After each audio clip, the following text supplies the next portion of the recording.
Okay, is this any better? Okay, this is too awkward. Maybe I guess I'll play some music while I'm talking. There, now I'm hiding this bad audio, I guess. Nothing to see here, nothing to see here, folks.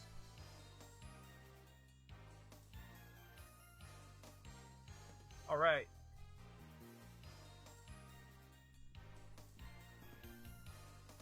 I had to move my microphone and right in front of my face.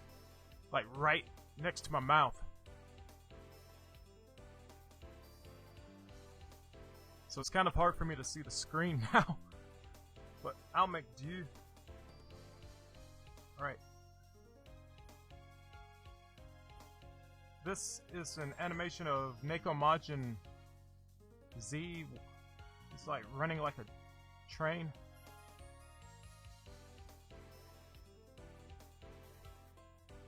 He does this in his introduction to the story.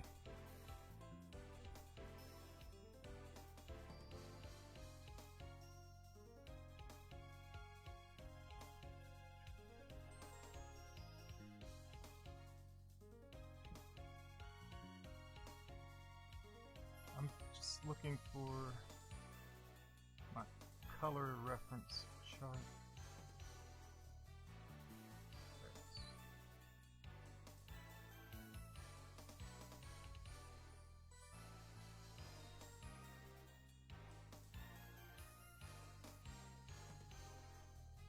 That away. Yeah, there's some simple color separation. Started already.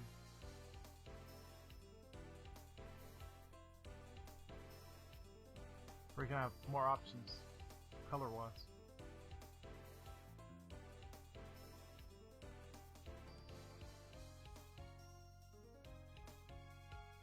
Just make this easier for everybody to see.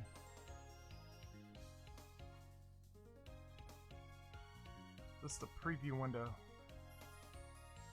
It's a really good tool. It's one of the best things about this program.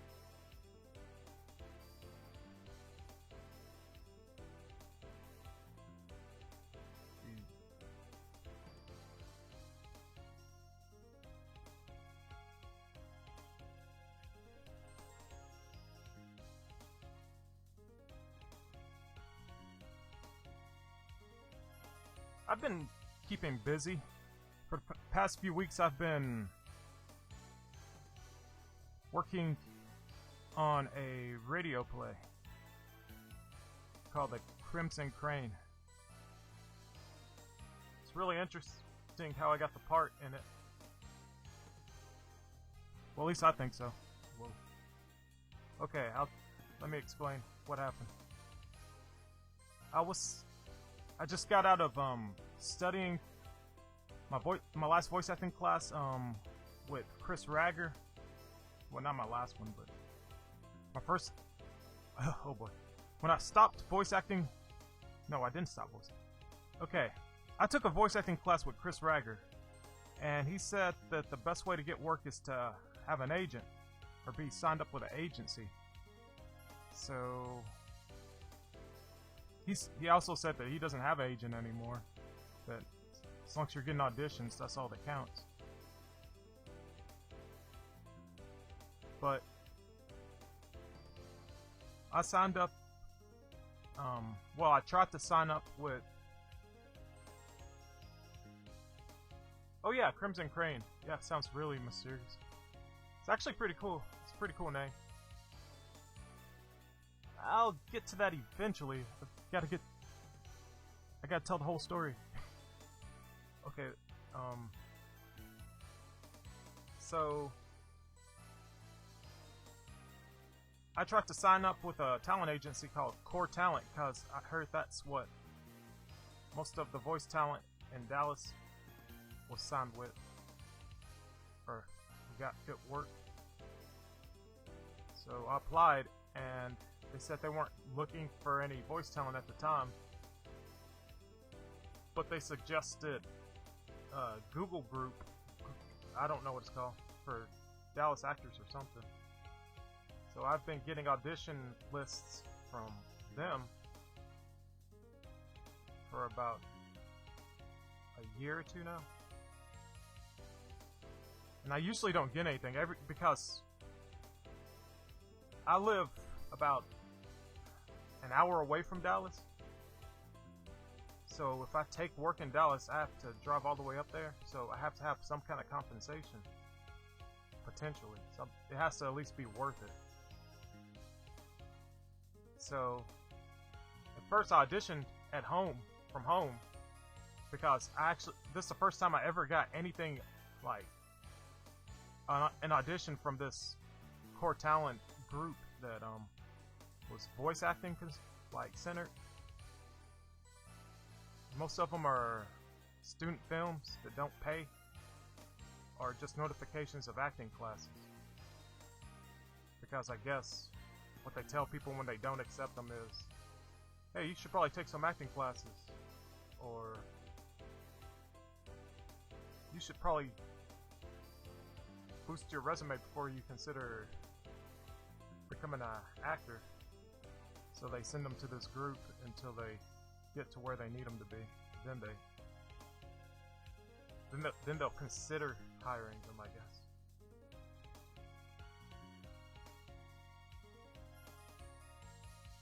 So I audition online. I finally get an audition for something that's voice related, which is Crimson Crane. There's no promise of pay, but there's potential of pay, which is like Patreon. So they say that, hey, once we get set up and everything's done, we'll set up a Patreon for people to give money, and then I could pay you through that. So I'm like, well, I probably won't get any money, but at least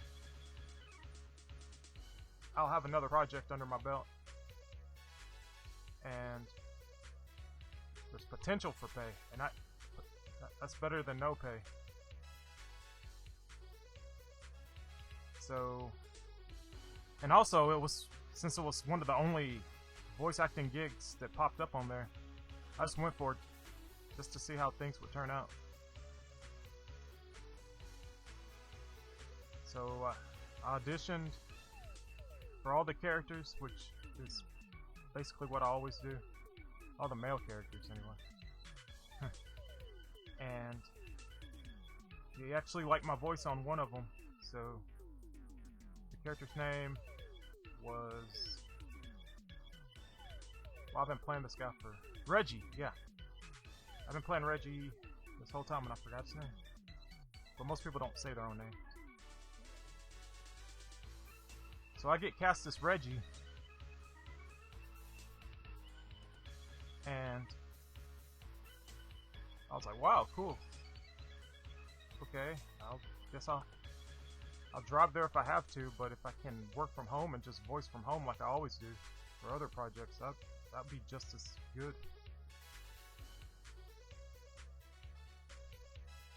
So it turns out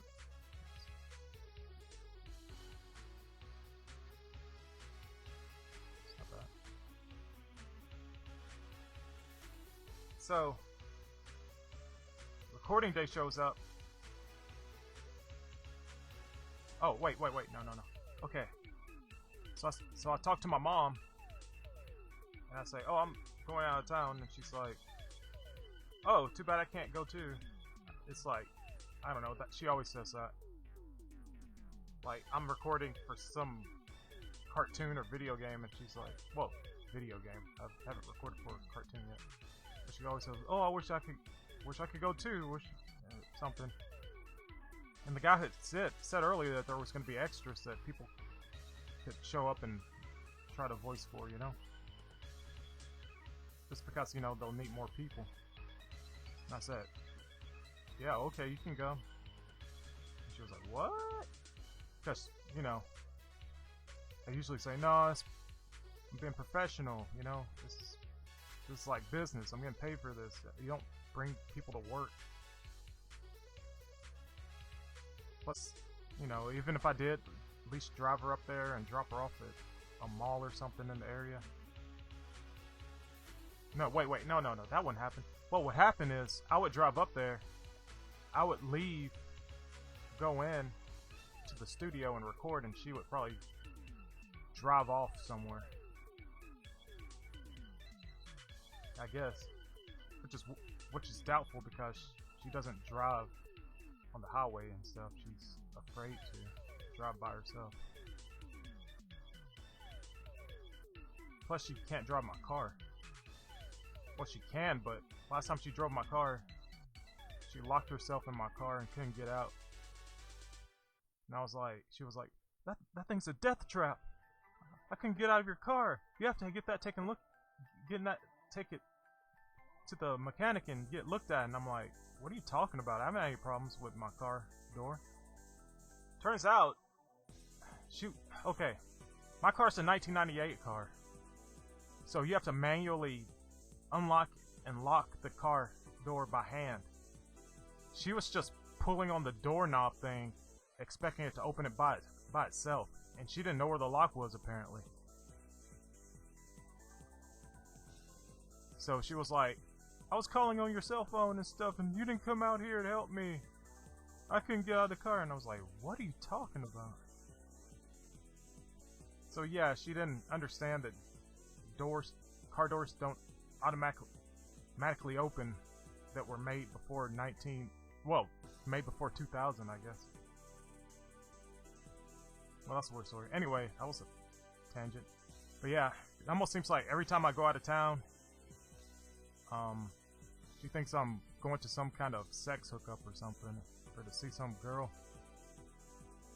Because she always say, be safe. And I'm like, what? I don't know, it just seems like it has double connotations, like, I don't know.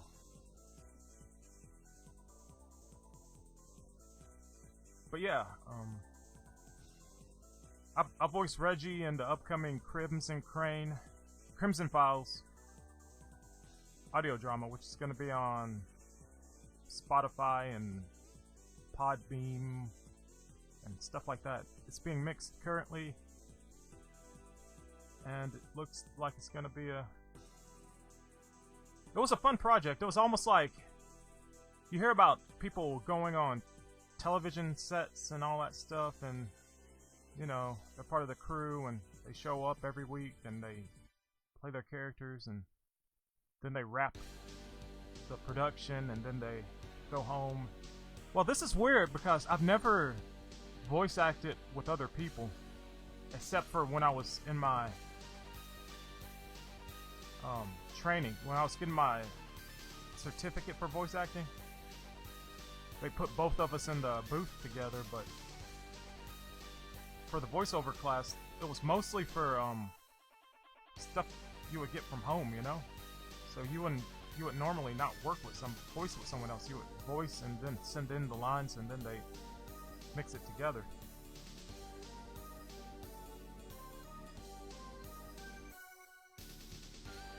So this was really interesting because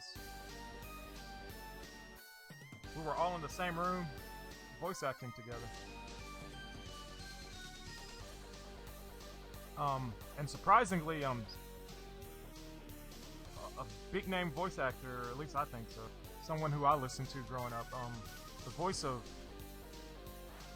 Funimation's Dragon Ball. Okay, this weird. Let me voice this right. Okay, so I'm telling the story.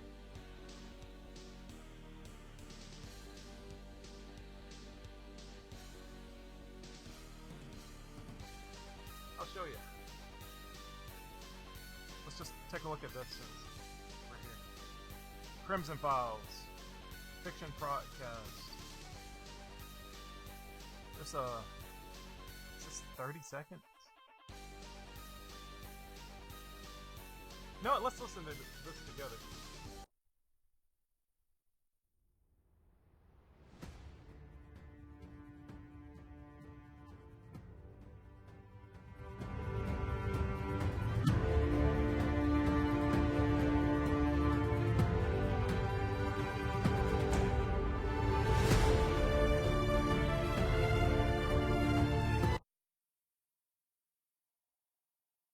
Okay, I shouldn't have done that. But see, Stephanie Noldoli, the voice of Rebecca slash the Crimson Crane.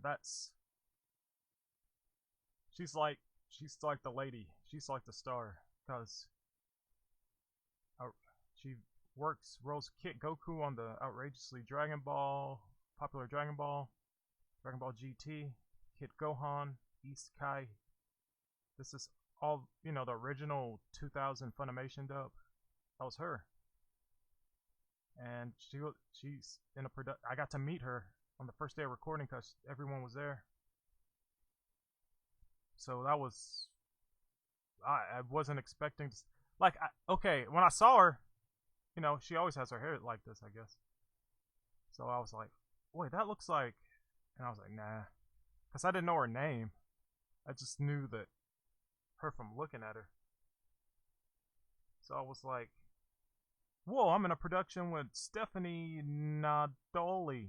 Or I was more like, I'm in a production with Goku. Which was cool. So,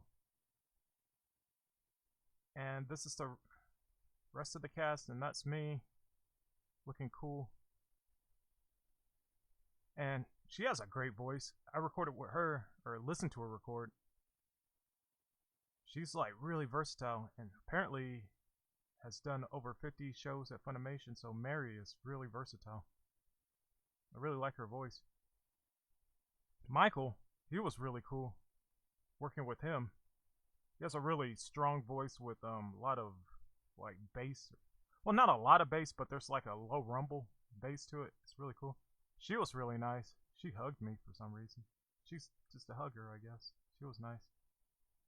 This guy, he played Slick Saucy. He's like hilarious. He's like really got a, yeah.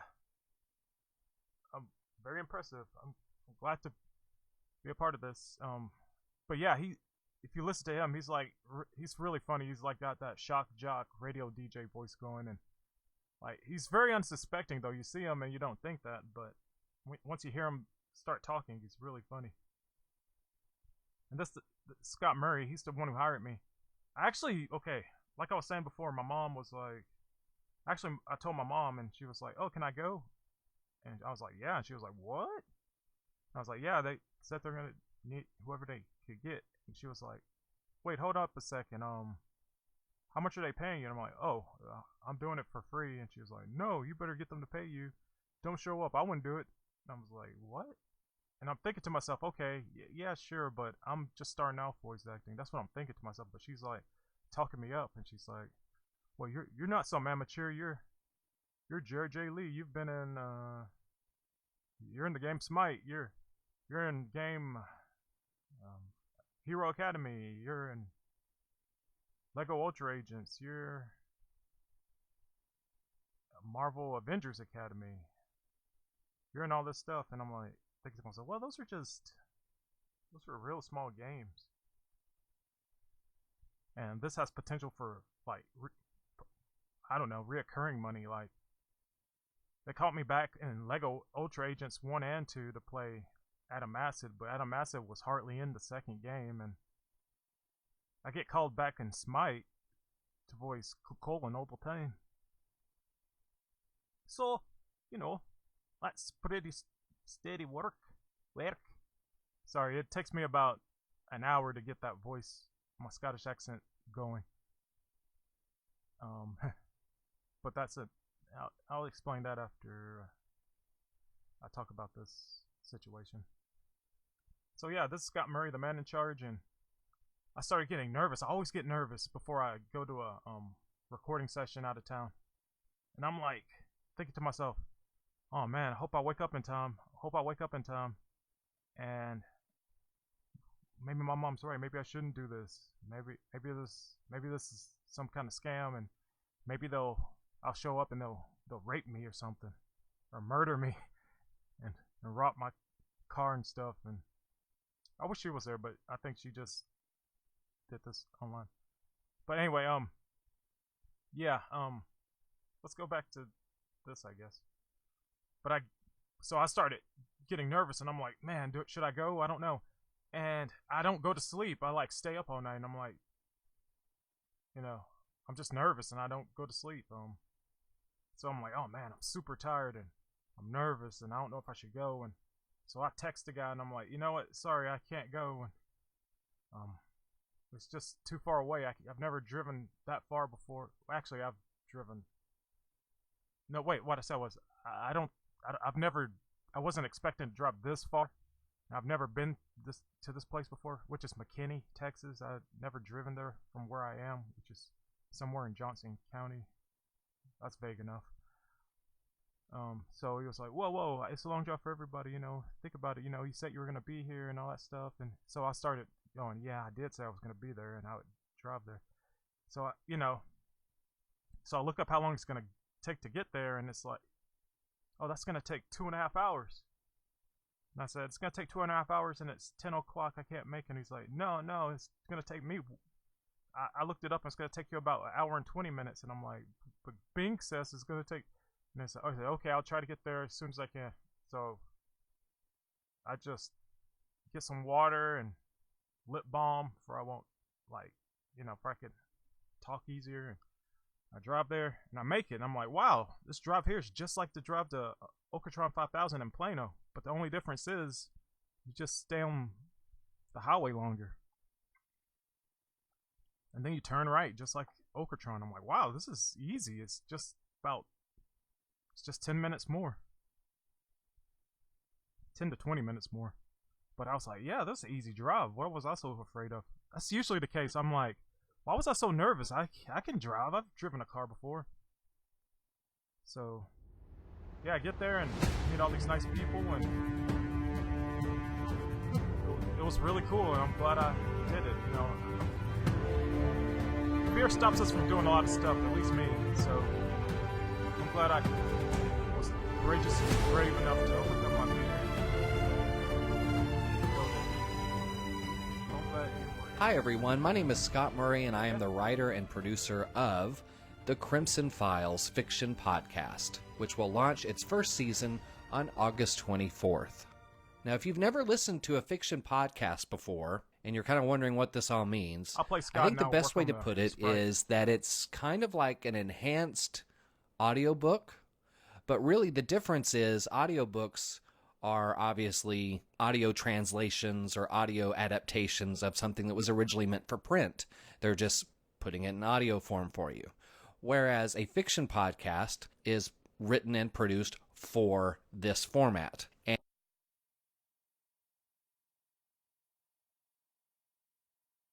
my bad. That was a mistake. I'll go back.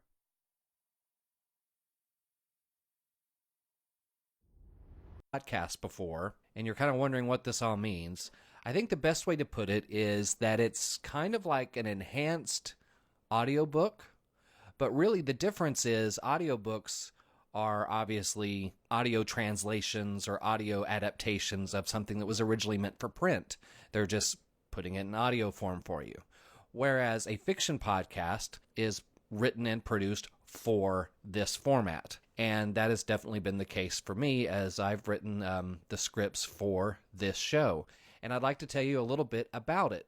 Obviously, there's a lot of challenges bringing a superhero story to an audio format. With pop culture, geek culture environment that we live in now, we are very much used to seeing a lot of things visually, whether you're reading it in a comic book or seeing it on television or obviously on the big screen. So how can we make that happen in the audio form since we can't see anything? Well, I would say there's a couple of things to that. One is I kind of see this as theater of the mind. There's a lot of people who, when they listen to the radio, those that are still listening to the radio every once in a while, or maybe even it's a podcast, sometimes you can't help it. You subconsciously start imagining how everybody looks, right? You start almost visualizing what you think that person looks like based on their voice. And if you're doing that with me right now, hopefully I'm a pretty nice looking guy. So anyway, what I'm saying is this is very much a theater of the mind project. The idea is, for a lot of people anyway, is that what you're hearing is generating the images in your head in some form or fashion. And it's up to me to write something and then in post-production create enough elements to kind of immerse you in this story in a way where it's very easy to visualize what's going on. Now, having said that, not everybody's brain works that way. My brain tries to do that when I'm reading a book. It tries to visualize what's happening, and sometimes that can make reading a book extremely difficult. Whereas my wife, she reads tons of books all the time and is never really trying to visualize a whole lot, and she can still enjoy them all the same. And I think there's room for that here too, but it's still up to me to have everything make sense. Now, obviously, with it being a superhero story, there's going to be action sequences, right? There's going to be fight scenes. You got to have that stuff in a superhero story. So there are things I'm doing in post-production and in the story and in the script to help navigate you as to what's happening in the scene. However, I will also tell you that there's plenty of room for you to just jump to your own conclusions however you want to. In other words, you'll hear the punches and things happening, and really there's no wrong way to visualize or to really even understand what's happening.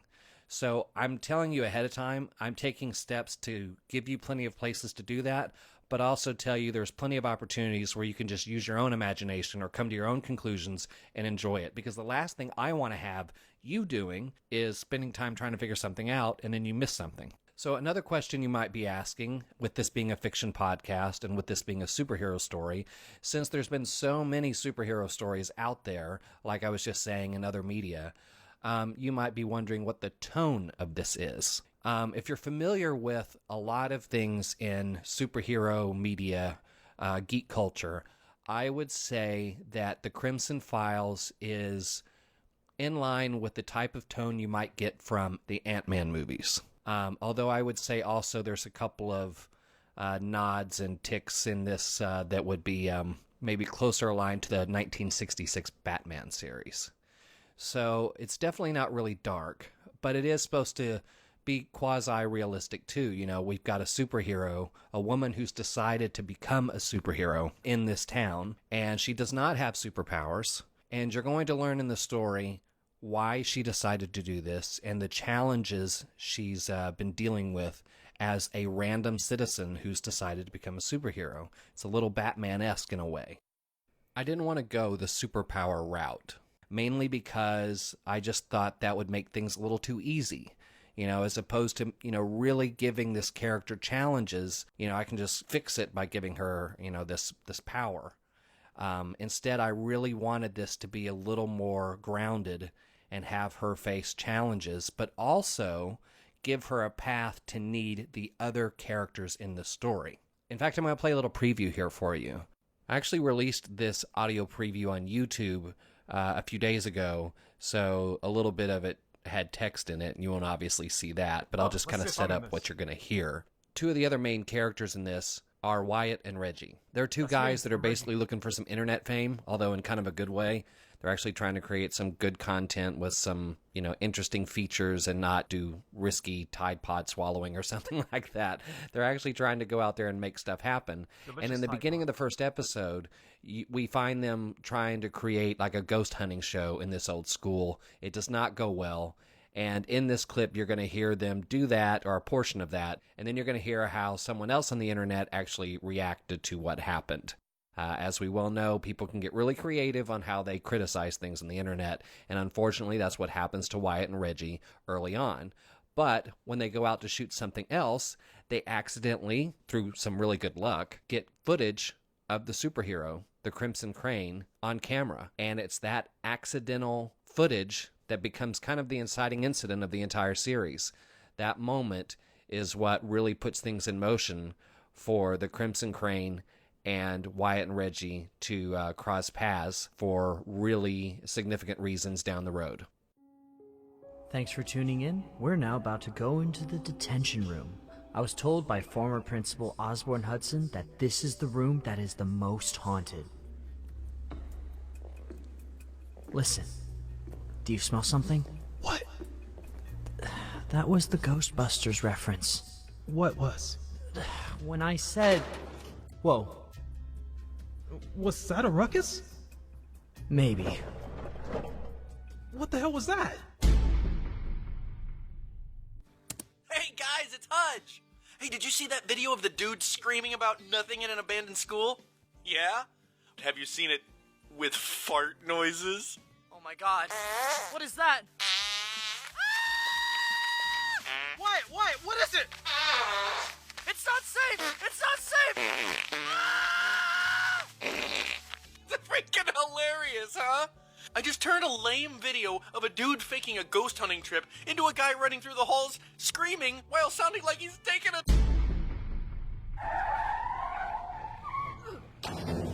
What was that? Yo, that truck just stopped and someone fell back into the bed. What? Driver's bailing. What about who's in the back? That's the crane! She's going after that guy.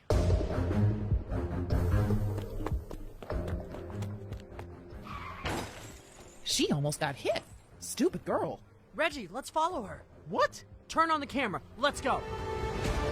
All right, so there you go. You heard a little bit of Reggie and Wyatt in the school attempting to make a ghost program. You heard somebody on the internet make fun of it. And then you heard that moment where they actually see the Crimson Crane in action for the first time. That all happens in the very first episode as things get rolling with the story. In fact, let's talk about that for a second. The first season of the Crimson Files will be 6 episodes, and they're going to average about 25 minutes apiece. On that preview, you heard the voices of Quinn Angel as Wyatt and Jared J. Lee as Reggie. They're 2 of our many great voice actors on this show. In fact, if you watch anime, you probably know the lady that voices the Crimson Crane. That is Stephanie Naldani, who has a history with programs like Dragon Ball Z. In fact, she's going to be at a couple of conventions later this month, signing things not only from anime, but also the Crimson Files. If you'd like to see more information about her and the rest of the cast, as well as some other updates about the show, please visit thecrimsonfiles.com. I'm also going to be putting some more content on this podcast feed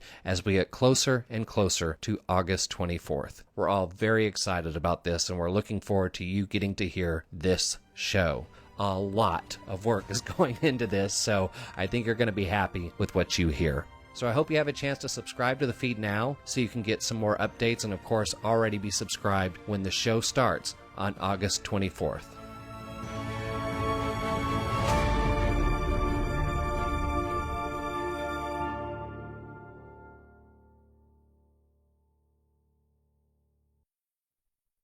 All right. It's nice to get a break from talking.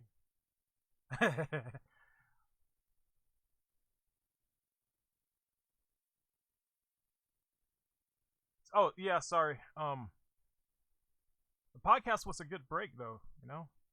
I didn't have to keep talking. So, I'm going to start this music up again. But yeah, the podcast was more important than hearing me make interjecting comments here and there.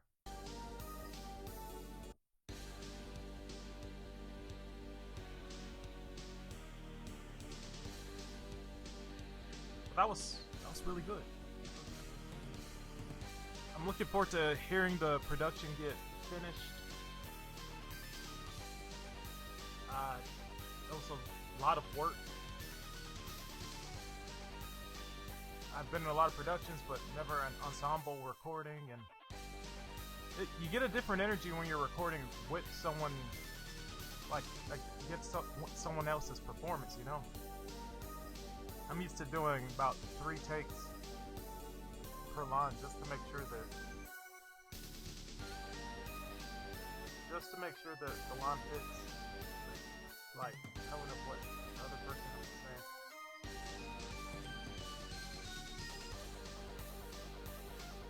But I didn't have to do that. I just had to listen to the person across from me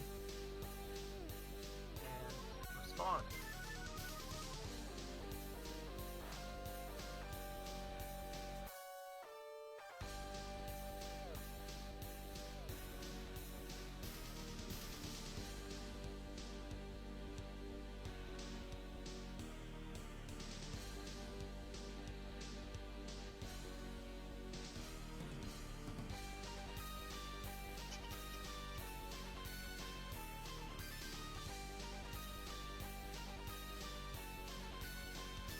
I'm looking forward to listening to it.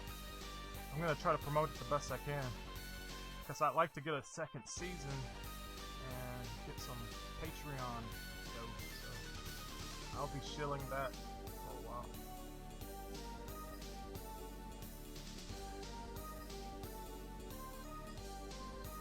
Most of the stuff I do, art-wise now, I'm taking into consideration, like, you know, is this gonna benefit me? Is there an opportunity to, you know, get bigger opportunities from this, or make a profit, or something like that? I look at it from an artistic point of view too. Like, is it going to be artistically fulfilling? Like this character, Neko Majin, I'm like, I really like this character, and it'll be artistically fulfilling to actually get people to play this character. Especially since no one knows who this character is, really.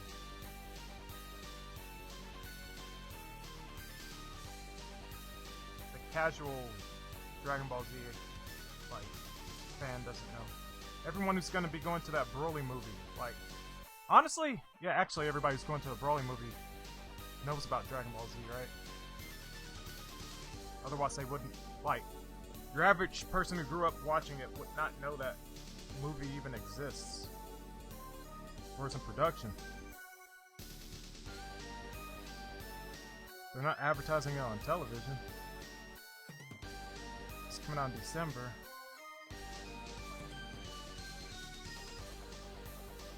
I'm sure that Funimation is advertising. Wait, it's coming out in December in Japan and January in America. So I'm sure Funimation is advertising it to the people who are already under their umbrella watching their programs anyway. Or people who just, you know, they're interested in anime.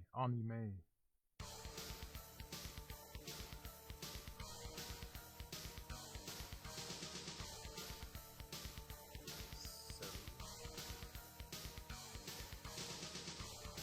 anyway, yeah, Neko Majin Z. Still working on this.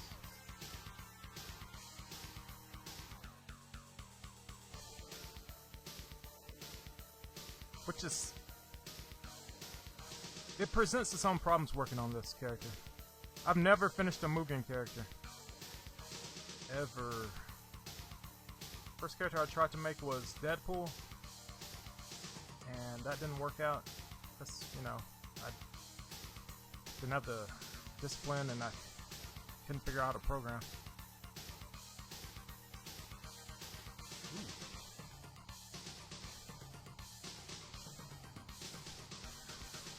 And the second character was Thrasher from Final Fight,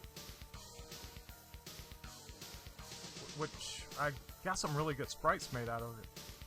What I was gonna do was sprite that Thrasher, and I was going to keep it simple because I knew I hadn't completed the last sprite project I tried to do. So I was like, okay, what could I do to help maximize the potential of me getting this done? So I was just going to use the exact amount of frames of animation that he had in Final Fight, which is very low. But didn't finish that. I got a sprite of him laughing. I got him ducking, like crouching, and that's about it. I think I tried to do a walk animation, but I don't think I got it done.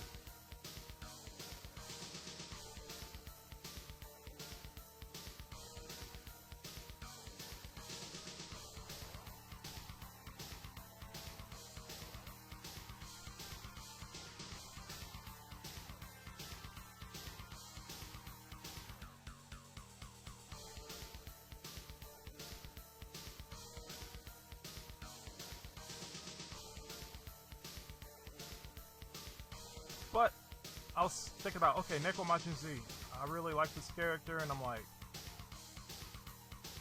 it would be really cool to get this character into Hyper Dragon Ball Z. That's what I was thinking. I was like, if I can get into Hyper Dragon Ball Z, this would be good exposure for my sprites and my artwork in general. You would think that being in video games as a voice actor would be good exposure and attention, but no one cares. Okay, one thing I noticed about voicing Kukulin or Smite was, I was like, yeah, now I'm gonna get all these people who know who I am from a part or a role. And no one cared about the voice. There's some people who were like, that's not a good enough Scottish accent. Some people thought it was supposed to be Irish. I didn't study Irish, I studied Scottish. But yeah, they were like, but that wasn't the thing. The thing that the people in the comments were concerned about wasn't the voice or at all. They didn't care about the voice that much. What they cared about was the way the character played. They're like, whoa, he's a beast. He can do all this stuff. Whoa, he's OP. And I was like, okay. Well, at least I enjoyed playing the character. If my voice acting was so bad to the point where people just couldn't get over the way I did the accent, then I'd be like, But I tried to get better as I went along. I did more studying on that. Because I wasn't happy with hearing myself. But okay. What I tried to do was, okay, I talked to, at a convention in San Antonio, I talked to Brad Swale, the voice of Amuro Katra, one of Barbaro Winter from Gundam Wing. They had a Q&A session, and apparently there was a whole auditorium for him, but nobody was asking any questions, so I was like, this is my chance to talk, ask questions to one of my favorite voice actors. Well, he's not one of my favorite. Okay, he's one of my... okay, after the experience, he was one of my favorite because he actually spent the time to talk to all its fans, which was amazing. But, okay, I asked him... I think I asked him 2 questions because no one else was, like, raising their hand. I asked him first, how did he do the accent? How did he learn the accent for Nightcrawler? And he was like, he started talking about how, you listen to people. I always ask this question to people who do accents. He's like, he played Nightcrawler in X-Men Evolution, so I brought that up. And he talked about how at first he was going full-blown German, like he studied German accents and how listening to German people talk, and he was like, the first few episodes he was using, what he had learned, and then like later on they told him, yeah, can you like dial it back and make it more German American? He's like, what do you mean? He's like, well, they're having they think that the producers are thinking that the kids are gonna have a hard time understanding what you're saying because your accent's so thick. And I kept that in mind for when I recorded for Kukulin. I tried to make sure that I kept the accent as authentic as I could, where I could, but kept it understandable.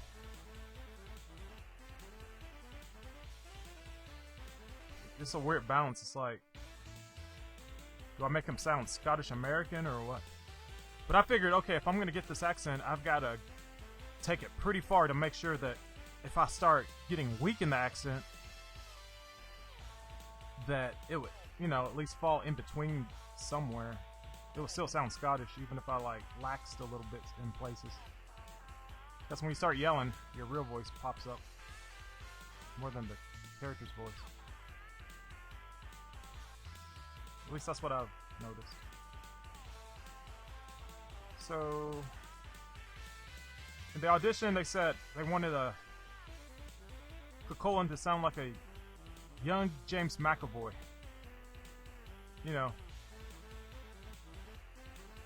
So, what I did was I looked up information on James McAvoy, and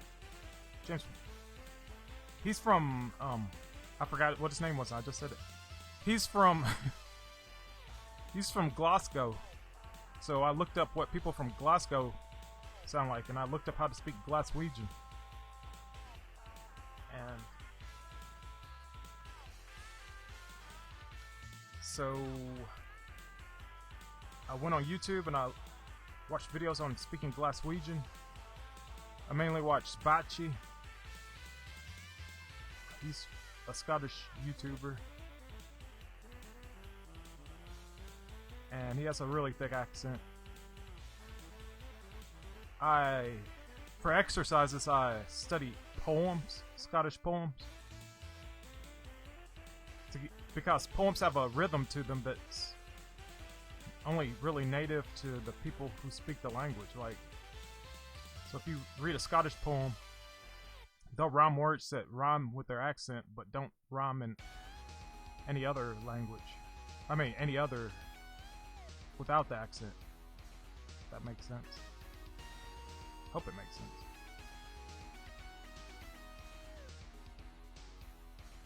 And there was a video that was an example of this. They said that there was a commercial that plays in England or London or whatever, where the broadcaster says "good with food." So he's like, "good with food," but that doesn't. But they have a Scottish guy saying the phrase, so it's like "good with food." So "good with food." That actually rhymes with a Scottish accent. It actually has a rhythm to it. Good with food. Yeah, dafty.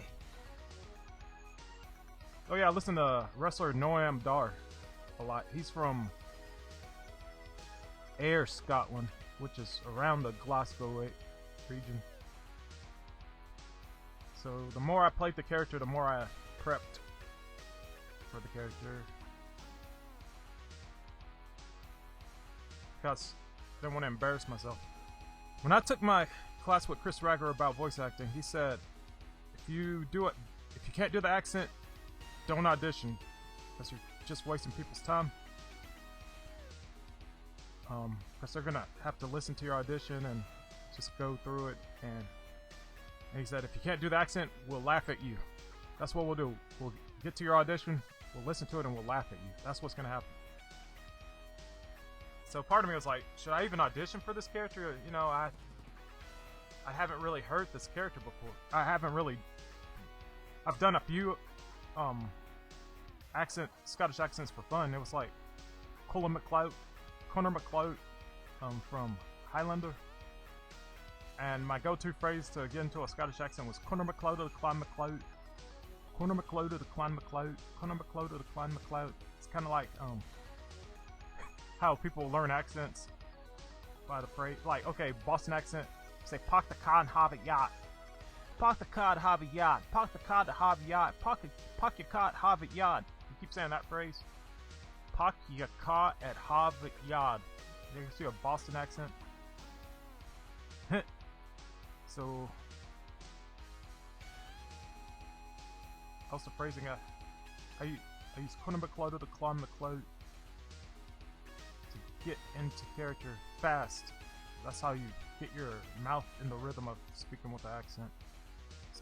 Scottish Glaswegian.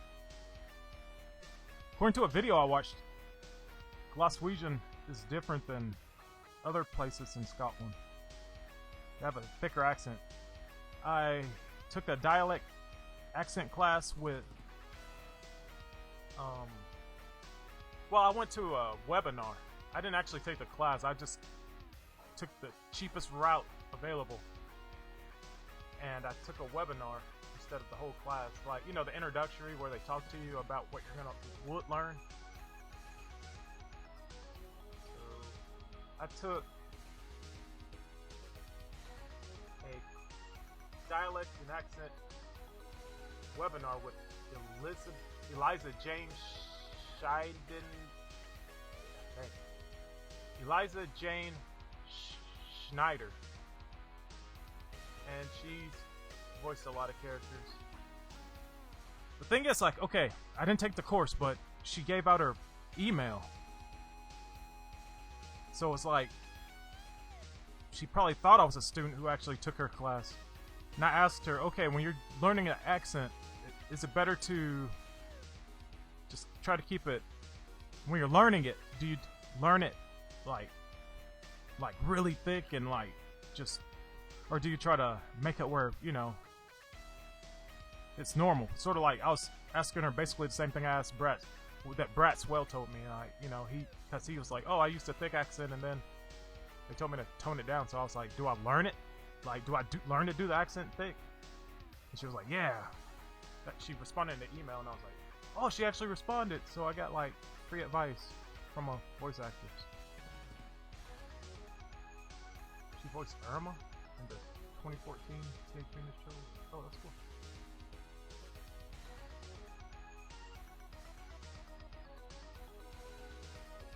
But yeah, when you learn an accent, learn it, the thickest version of it, and then it'll tone down once you speak it for a while.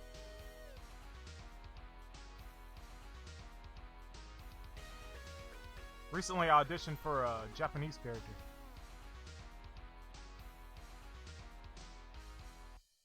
And they said, we want authentic Japanese sounding. I'm thinking to myself, haha, you want an authentic accent? You won't understand hardly what they're saying. I played Ryu Hayabusa for a guy who did a friend of mine, we voiced the entire Ninja Gaiden, all the cutscenes from the original Ninja Gaiden. I played Ryu Hayabusa and his dad, and I learned all these tricks and stuff on how to do the Japanese accent, because I'd already studied Japanese like for years. But it's one of those things, you use it or lose it. Even though I hear it,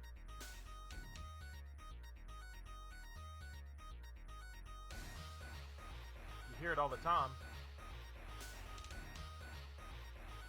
in video games, and you pick up some phrases. You learn how they talk and everything.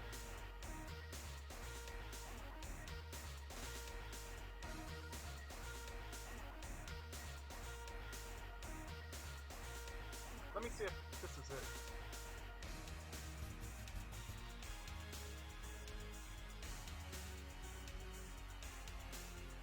Oh, I'm looking for it on YouTube. Where you guys can hear how thick I did the accent, but the accent had to be close to Japanese. I was just going for close to Japanese as I could go, so I would take the script and I'd actually rewrite it. I rewrote the script so I could read it and the syllables and stuff that an actual Japanese person would use who had a really thick Japanese accent.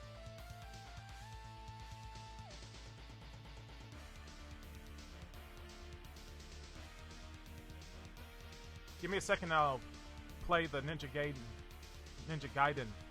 video so you guys can hear me use my super thick Japanese accent.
Just a minute.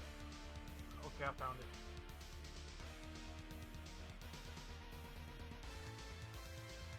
Let me set this up.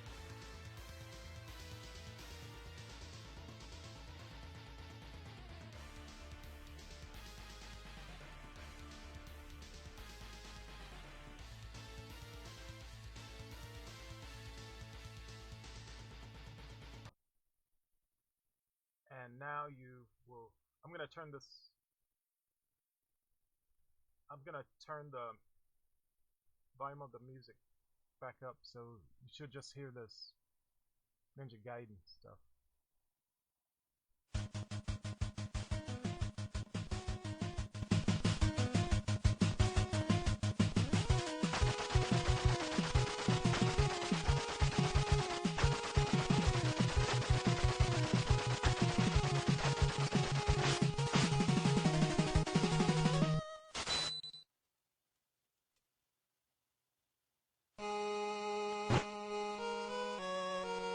With whom did father have a duel and ruse? For what reason did he fight and die? Even I don't know for sure.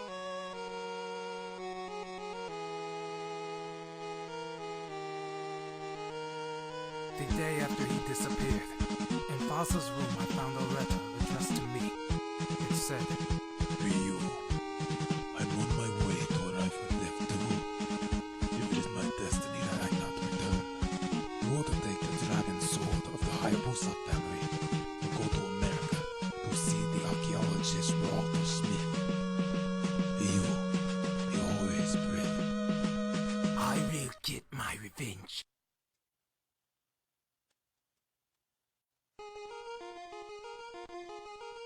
Who are they? They seem to be following me. Who's there? Just a girl. Get out of here!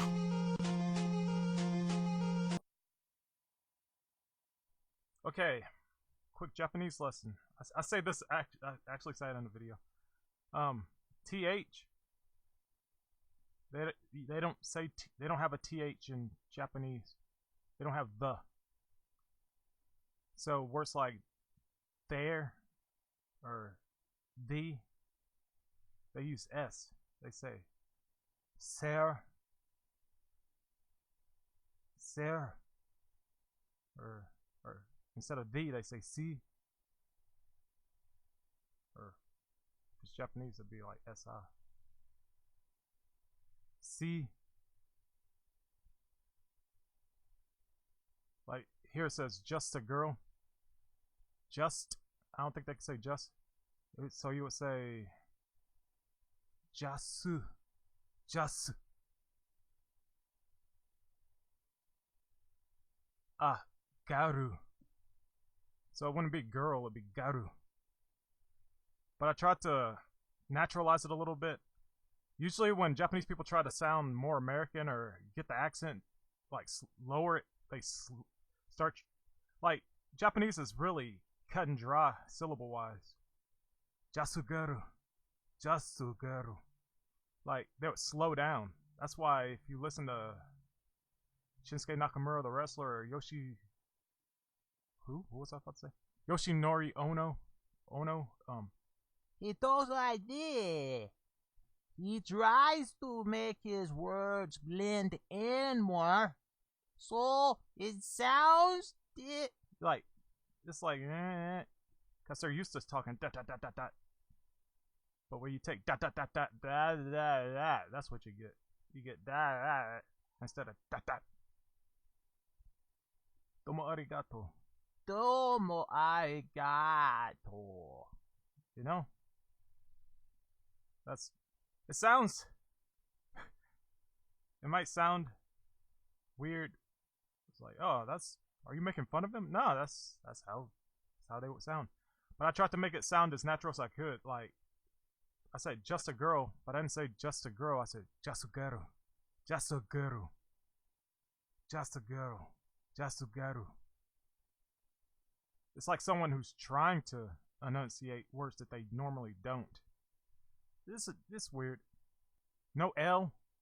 There's no L's in Japanese. but they have R's. So that's why it'll be Geru for girl. No, that's Jiru. It'll be Geru. Geru. Geru. Boy. Geru. I don't know. When I did my audition for this goes all the way back to what I was talking about like 10 minutes ago. When I did my audition, my Japanese audition, I did 2 of them. I did one that's like more like Ono, would be like just a girl. And then after that I just went full blown Japanese. Just a girl. Get out of here. Get out. Sometimes they drop syllable like, you know how like rappers say stuff like with an A at the end. Garu, garu, girl. Like Japanese do that too. Like if they can't enunciate it that good, they drop something and put an A at the end, or they put su at the end, like butsu, skin. They put U at the end of most of everything. Like teeth. The word teeth would be tisu, tisu, tis, tisu. Like teeth, like you know how Japanese people say disu? Usually like Sasuke. Name's Sasuke. Let me write that. Why am I doing Japanese lessons? Anyway, Sasuke. Sa su ke. But when you say it, you usually hear Sasuke. Sasuke. Su. Su. The U is so, wow, I'm so smart. All these years of Japanese are paying off. But yeah, the U is usually pretty silent. Like the name Asuka, it's spelled Asuka. But when you say it, you just hear Asuka. Like, you know, Asuka, Asuka, Asuka, Asuka, Asuka, Asuka, Sasuke, Sasuke, Sasuke. For a while I was calling, there's a wrestler called the Great Sasuke. I mean, Sasuke. And I was calling him the Great Sasuke. For years I called him, hey look, it's the Great Sasuke. Or, I was probably saying Sasuke. And then Sasuke the whole time. I don't know. That's a tangent. Hey, let's listen to me some more. Do voices in Ninja Gaiden. I will. But first... What's up?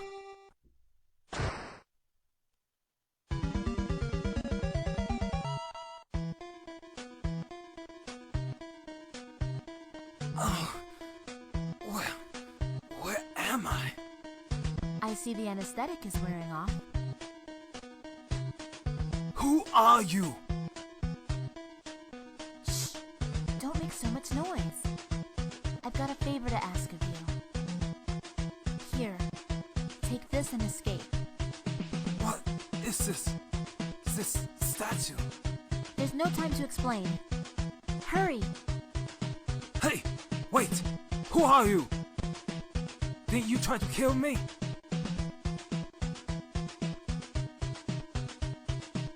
Someone's coming. Be careful.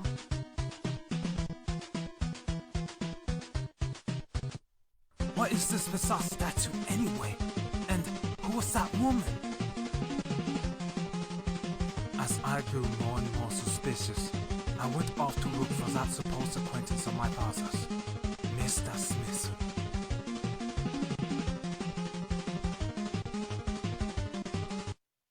Who is it? You must be Walter Smith. His name's Ryu. Ryu Hayabusa. Who? That sword, of course. You must be Ken Hayabusa's son. In his last letters, my father told me I should see you. Last letter. I see. So it has already begun. Ken and I were on an expedition to some old Amazon ruin.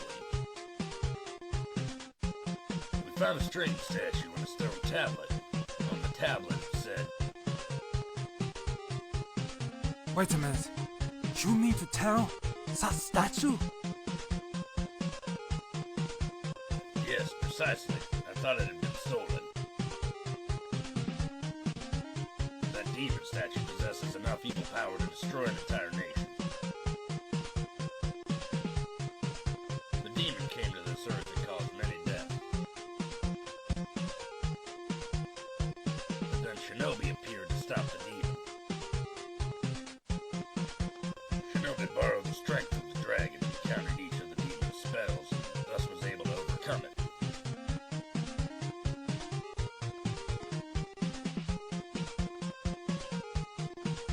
Yet, though it was defeated, the demon was not dead. So Shinobi confined the evil power of the demon in two statues of light and shadow.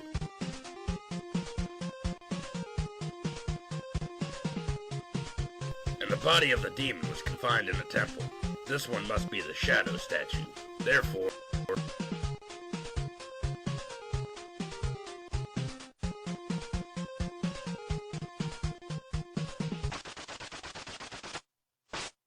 Now I've got it.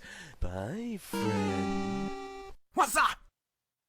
after it, Ryu. After getting back the demon statue, I felt a strange premonition and hurried back.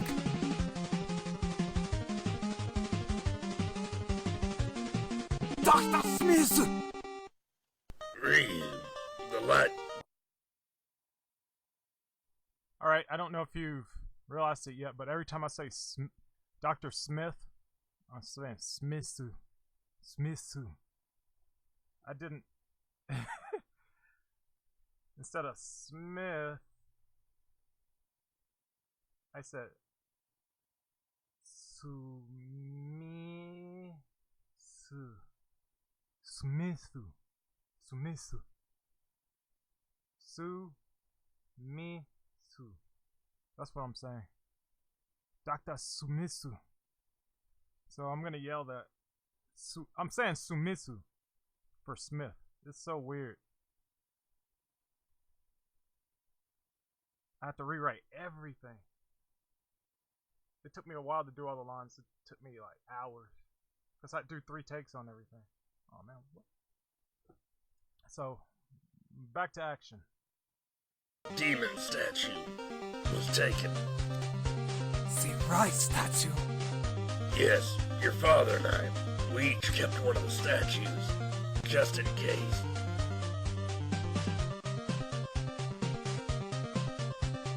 So that the 2 statues would never become one.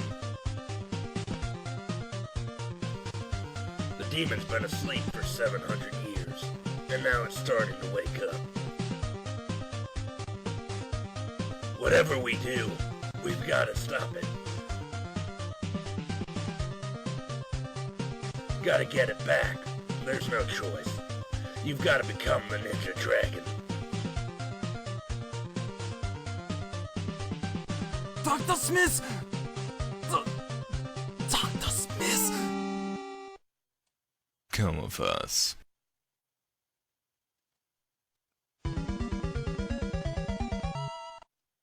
Welcome, Ryu Hayabusa. Sorry if I startled you.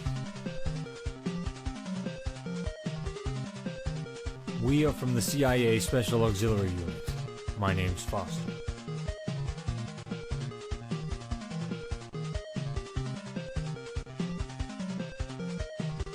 Getting right to the point. Wait! I want to know why you killed Smith. We didn't kill him, but we'll fill you in on what we know.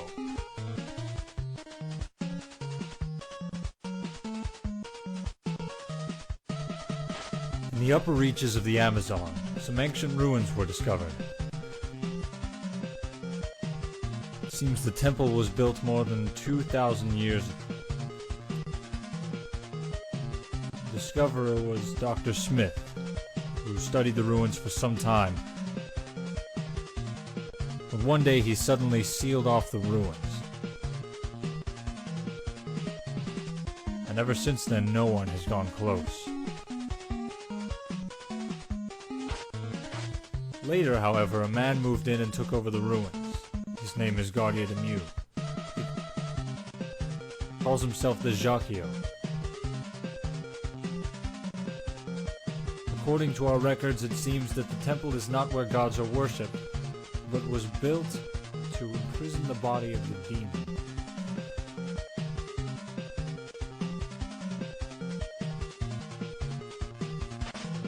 Therefore, evil spirits are supposed to be held in the statue you have. Dr. Smith probably already knew that. He was probably killed by someone working for the Jacquio.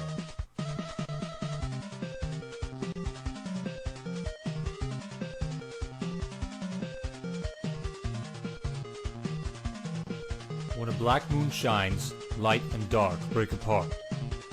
The King of Darkness howls. These were the last words written on the stone tablet. If someone brings the demon back to life, he will gain incredible power. Enough to control the entire world. So you know what about that? The woman who shot you in the bar was one of our agents. They are after you. Use this and go to their headquarters. Get the demon statue back from them. Of course, you will be paid for the work.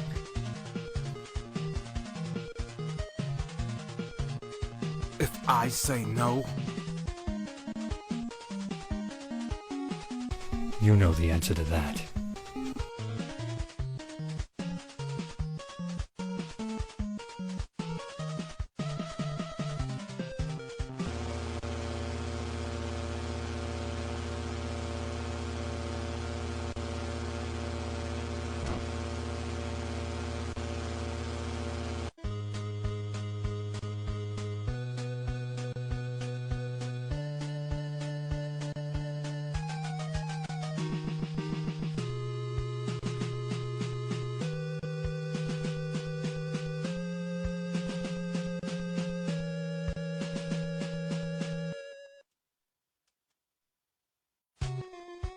You have come a long way to bring me the demon statue.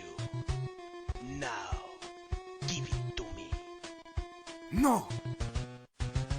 Do you know what you are saying? What? Ryu!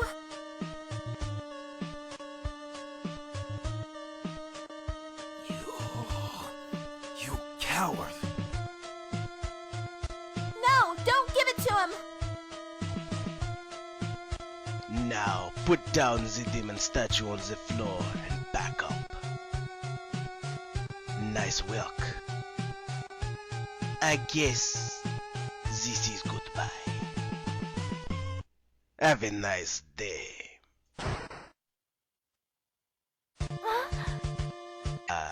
Take the girl away. She is going to be a sacrifice. It's mine. Tonight is the night of rebellion, which comes only once every 700 years. This world will soon be mine.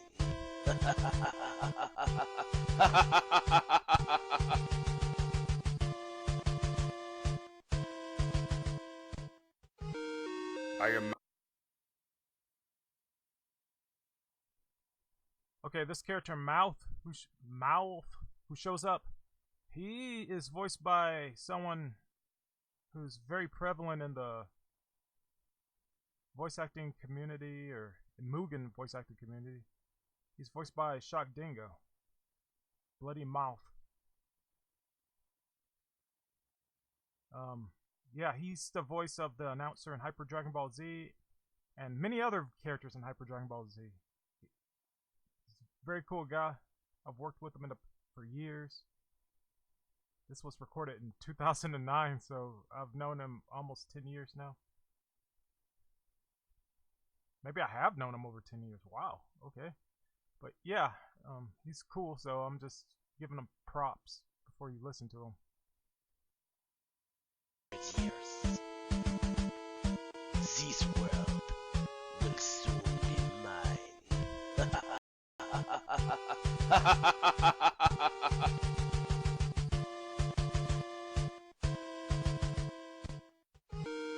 I am Mouth. You will never get past me. Then, I must defeat you! You are as bold as your father, but he's a much better swordsman.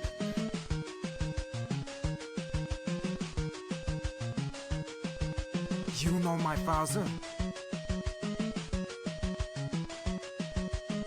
Come and fight, young Hayabusa. You killed my father. Killed?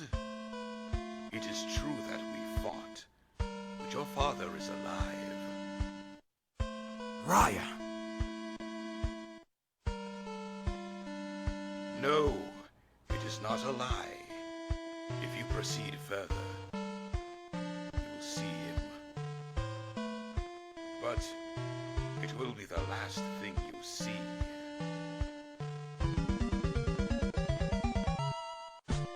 Ryu, you deserve praise for making it this far. Where are you? Show yourself! But even you cannot defeat the masked devil. No one can beat me. Even your father. What? Your father was not killed. He has been turned into the masked devil. No! It will be entertaining to watch father and son fight to the death. Wake up, father! No use. He thinks only of killing you. So, this is my destiny. Morph was telling the truth. What shall I do? I've got to think clearly. Father's eyes. They show he is controlled like a puppet. If I can break the control... But what is controlling him? That's it! Father! Where am I? Ryu. Are you Ryu? Yes, father. Oh, he's awake. It's a quill! You both will die. Watch out! Father! Ryu, you've got to get him for me. Father! Your day has come to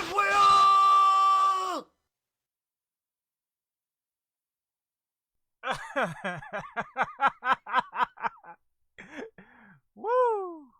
Yeah, that's some acting. Oh man, so fun. Yeah, that's funny. Oh boy, that's so dramatic. Oh boy. Oh, let's hear that again. I love this Japanese, like older Japanese voice I did for the dad. Yeah. You've got to get him for me. Father! Your day has come to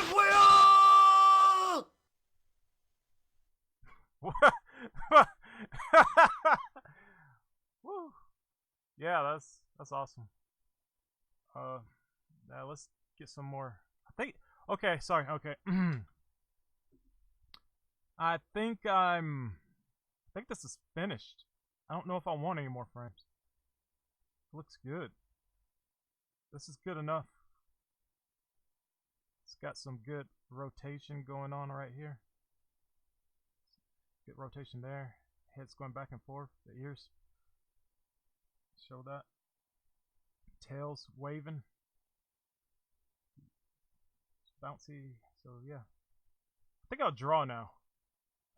Yeah, I've got this done. I was thinking about doing some more sprites, but just finishing this took over an hour. And this is 4 frames. And the thing is, I recycled this for the most part. He's dancing.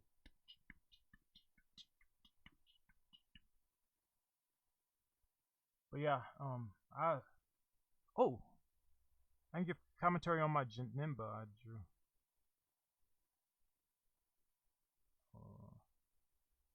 No. How am I gonna get that? I'll post this up later. Sprites.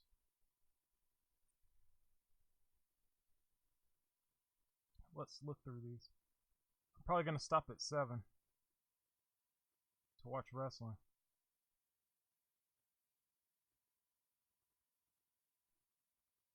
SmackDown zone. But I not water my plants. I'm growing cabbage. Saw some seeds. I was like, okay, what do you want to grow? And I was thinking, broccoli. I guess I don't know. I was like, oh, cabbage. Those are huge. Yeah, let's see if we can grow a cabbage.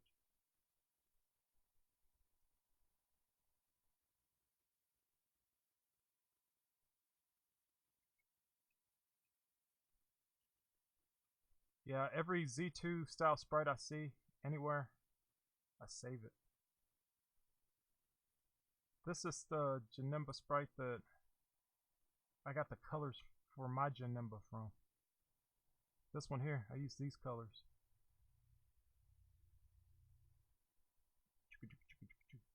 Where is my Janemba?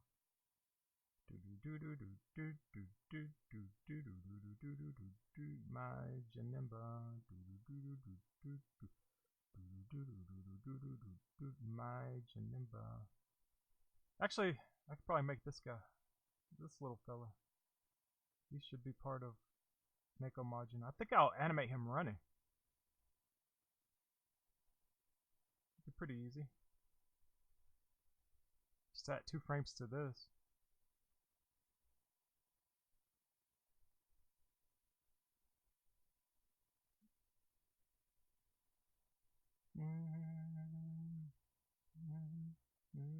Oh yeah, I was working on a ring announcer.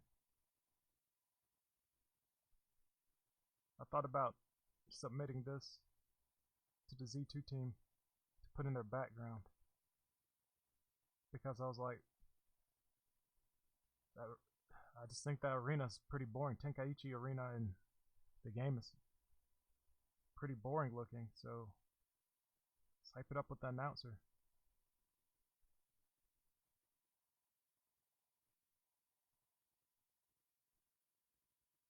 You know what, I could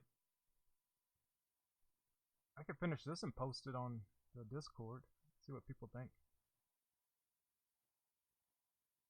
Or I could, here, let's check this out.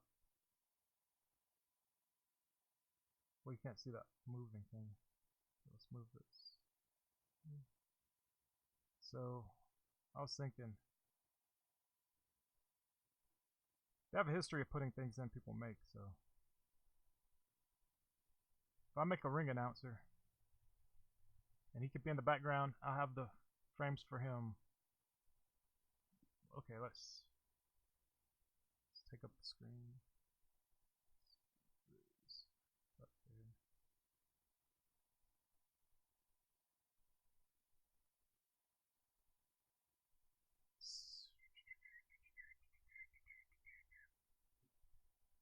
What I did was I was like, okay,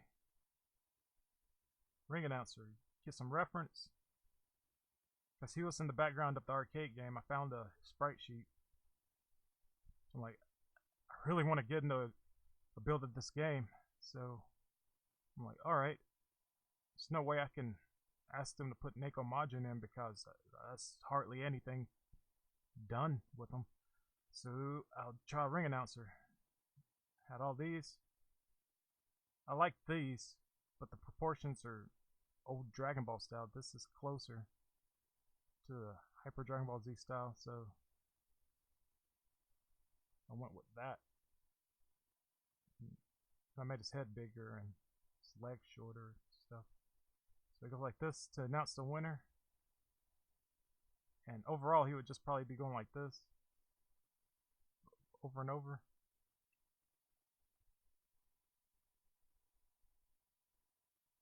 Just talking.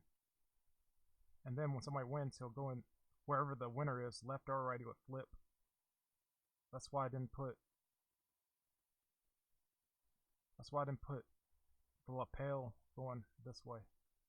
Kept it neutral in case he would have to flip. The mic would change hands, but sure, he doesn't like he can't change hands.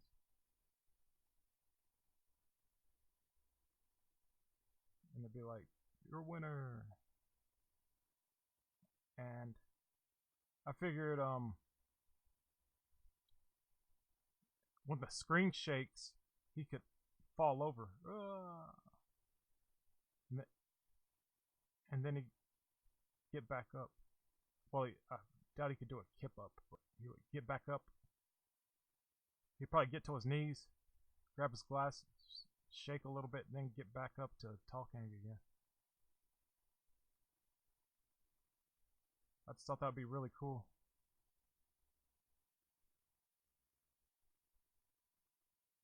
I don't know. I doubt they use it though.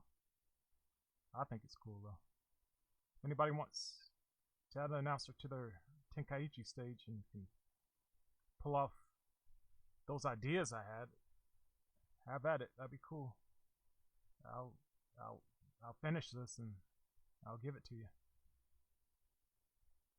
Right now, I should probably concentrate on Nico Majin. I got some voice samples for Nico Majin if anybody wants to hear those. My brother did them. They are in my drop box.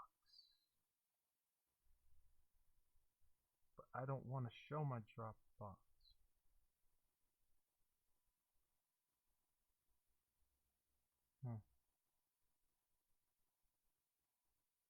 Yeah, announcer would be cool.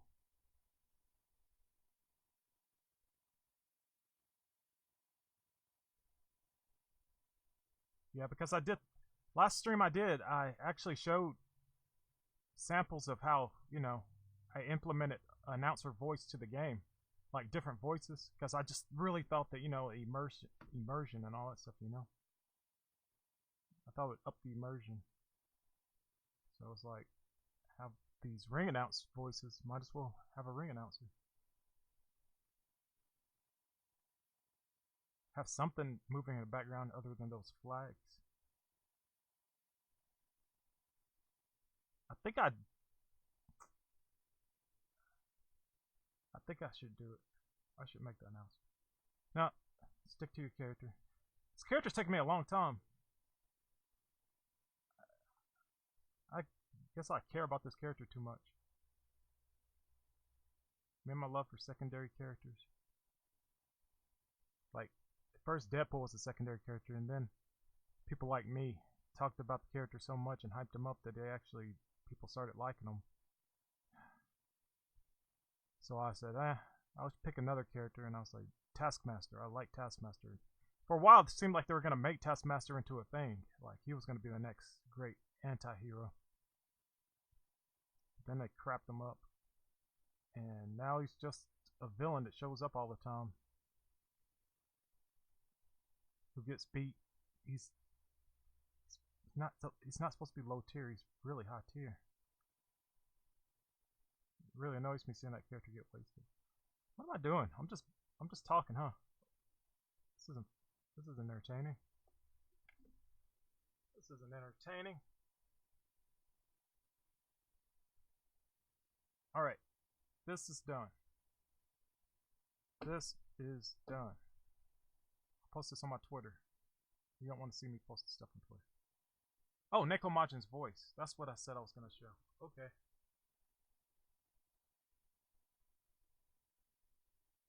give me a second, and I will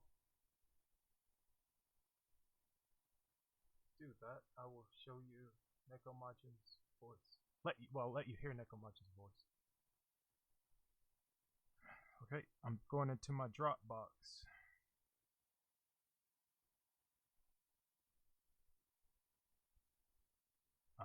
I'm not gonna let you see the contents of that Dropbox. Incriminate myself. I'm not gonna let you hold that against me. You know, that's just a drop storyline from WWE.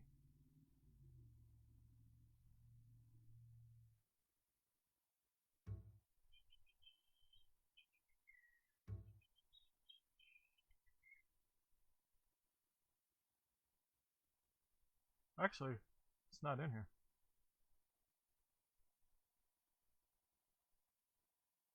It's in another Dropbox. Every email has a different Dropbox. Maybe I already deleted them.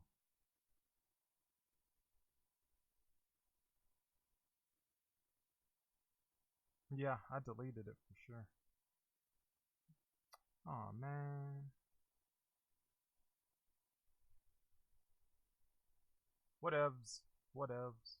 Let's listen to more Ninja Gaiden or something while I work on this, making this little kid run. Thinking about changing my Raleigh dash. See, I'm jumping around. Okay, I'm just brainstorming, you know. I had this dash I did for a Raleigh. It's dash animation.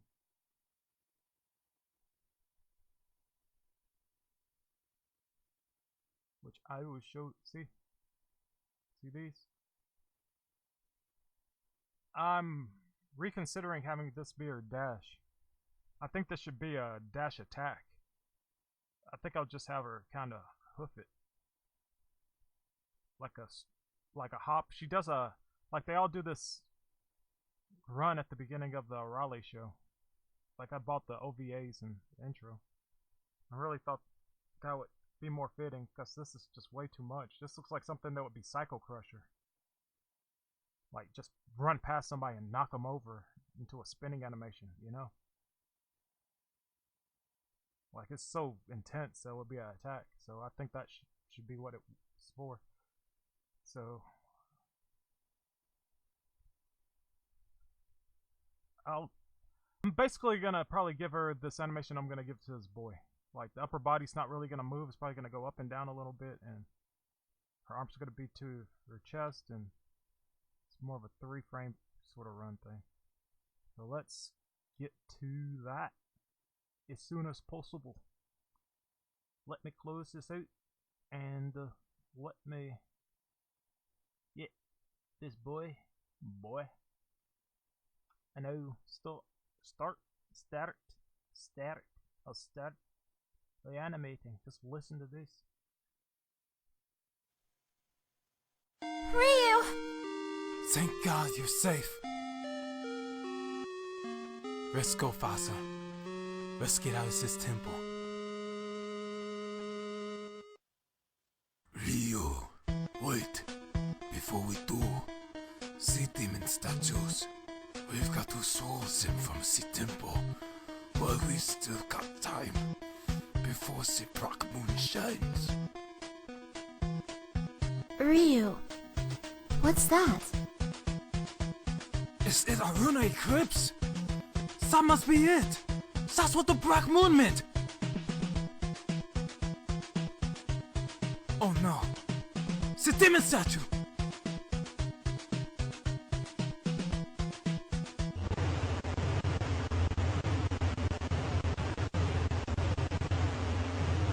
Wake up, Fasa! Wake up! Ryu, I haven't got much longer. This temple is about to break apart. Take that woman and escape. What are you saying, Fasa? I just can't leave you. Ryu, you My destiny is tied to the demon statue. Ryu. Good luck. Father! Father! Father!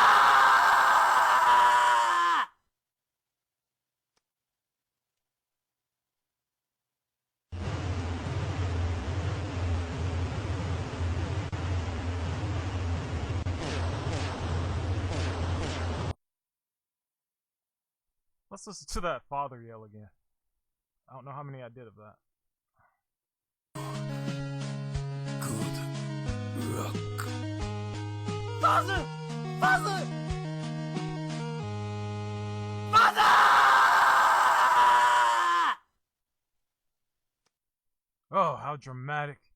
So dramatic. Loud and dramatic. You can literally hear the blood flying off my vocal cords. Luck. Father! Father! Father!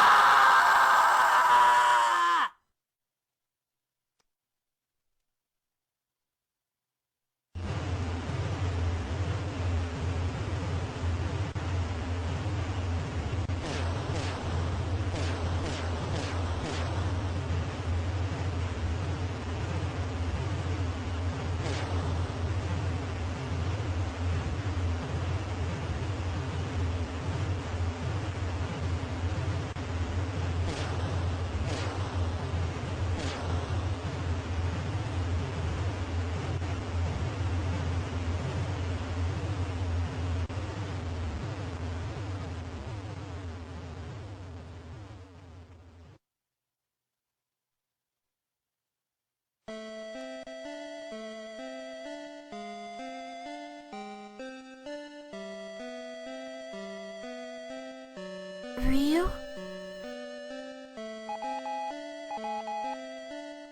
This is Sea Swallow. This is Foster. We detected the explosion from the satellite. Job well done. You are to kill Ryu Hayabusa.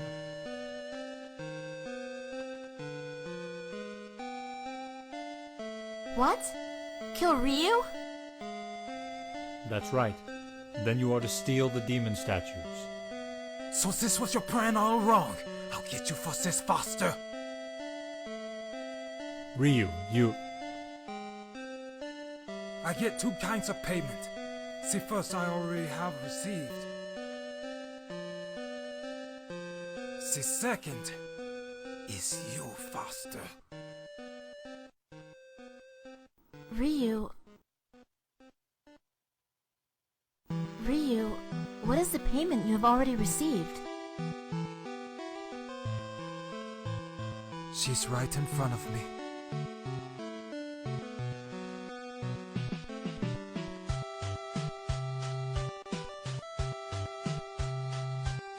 I don't even know your name.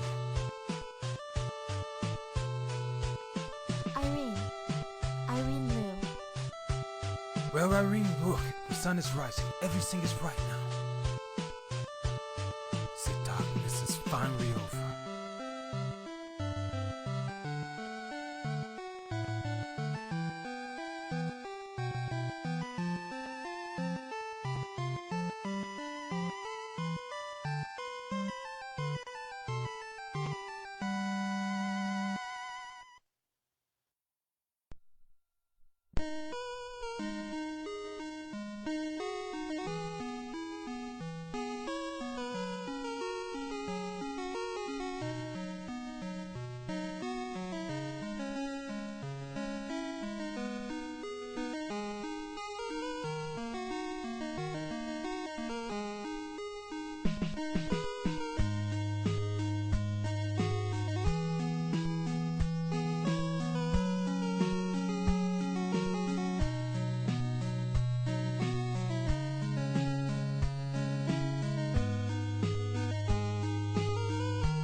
Hey, wait! Who are you?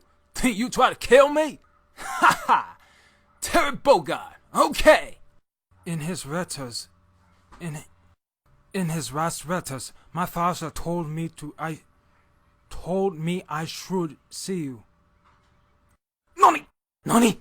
Quick Japanese lesson. All L's are R's. Forget ER's. Just put a A. Then take away all the thes and put SURSA. Let's get out of it. Let's get out of his temple. Let's get out of his temple. Let's get out of his... Blah. Father! Oh, I gotta change the frequency. That's going in the blooper reel. Father! Oh, that ain't it. Okay. Father!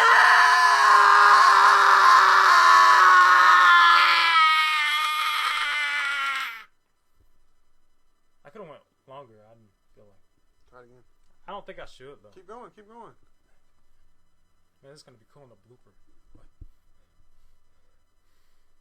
Father! Nope, cracking too much.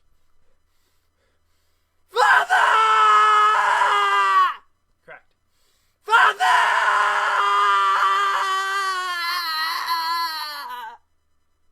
I like that one. Now try it with the accent. Oh, I said that. Right there.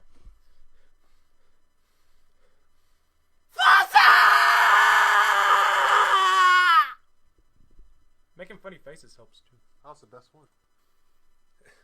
Ugh. Okay, I'm gonna get hiccups breathing like this.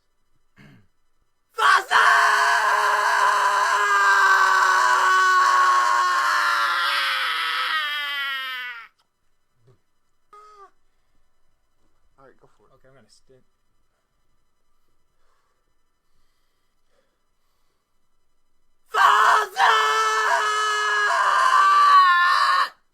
Ooh, that was cool though.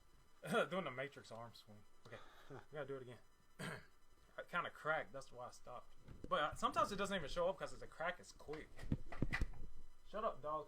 Okay.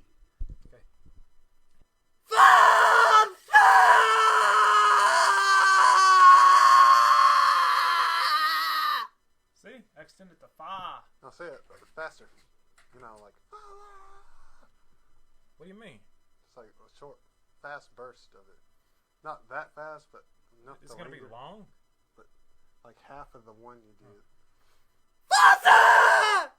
Man, I haven't yelled in a long time. A little bit longer than that. Hey.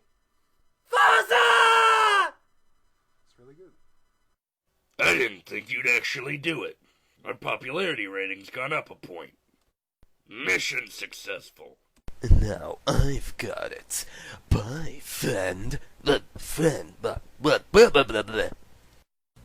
Ryu, you...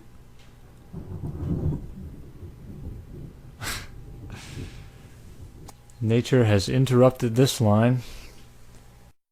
Now, put down the demon statue on the floor and back up.